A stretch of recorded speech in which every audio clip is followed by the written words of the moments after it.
All right, I got myself a 2002 Chevy Avalanche here.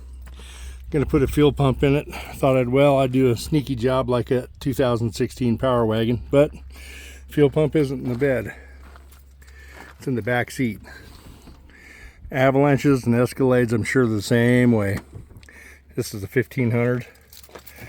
If you cut your carpet and your pad and fold them up to the front, I would cut them right here where this brace is. There's a pipe here that comes in. Cut it clear over to here.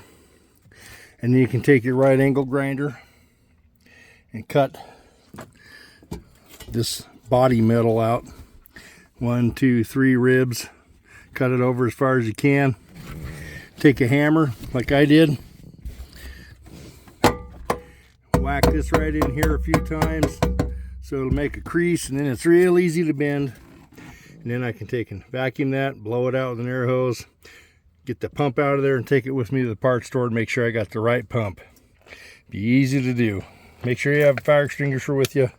Make sure nobody ran any wires above your floor for speakers and all that. This one didn't have anything in here, but just be real careful you don't get these lines.